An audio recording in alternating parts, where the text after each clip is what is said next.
সাহরি খাওয়া সুন্নত। এক বা দুই ঢোক পানি খেলেও এই সুন্নত আদায় হয়ে যাবে। এজন্য পেট ভরে খাওয়া জরুরি নয়, কারণ সাহরির বরকত রোজাদারকে রোজা রাখতে অলৌকিকভাবে শক্তি যোগায়। তবে আমরা অনেকেই সাহরি না করেই রোজা রাখি। এ বিষয়ে কি বলছে ইসলাম? সিরাজুম মনিরা বিলাসী জানাচ্ছেন বিস্তারিত। হাদিসে উল্লেখ রয়েছে, রাসূল সাল্লাল্লাহু আলাইহি ওয়াসাল্লাম বলেছেন, তোমরা সাহারি করো, কেননা সাহারির খাবারে বরকত রয়েছে। সাহারিতে আল্লাহর রহমত বর্ষিত হয়, যেটি রোজাদারের শরীরের জন্য খুবই প্রয়োজনীয়।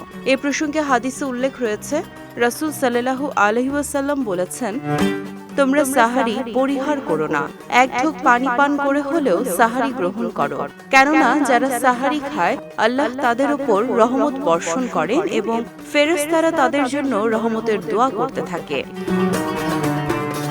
আজানের আগ মুহূর্তে অর্থাৎ শেষ সময়ে সাহারি গ্রহণ করা উত্তম, তবে অবশ্যই সতর্কতামূলক সময় হাতে রেখে সাহারি করতে হবে। খাওয়া যেন অবশ্যই সুবহে সাদিকের পূর্ব নিকটবর্তী সময়ের মধ্যেই শেষ হয়, কারণ সাহারি করা যেমন মোস্তাহাব, তেমনি তা ওয়াক্তের শেষ দিকে করাও উত্তম। এই প্রসঙ্গে হাদিসে উল্লেখ রয়েছে, রাসূল সাল্লাল্লাহু আলাইহি ওয়াসাল্লাম বলেছেন, আমরা নবীরা এ মর্মে আদিষ্ট হয়েছে যে সময় হওয়ার সঙ্গে সঙ্গে ইফতার করব এবং শেষ ওয়াক্তে সাহারি গ্রহণ করব।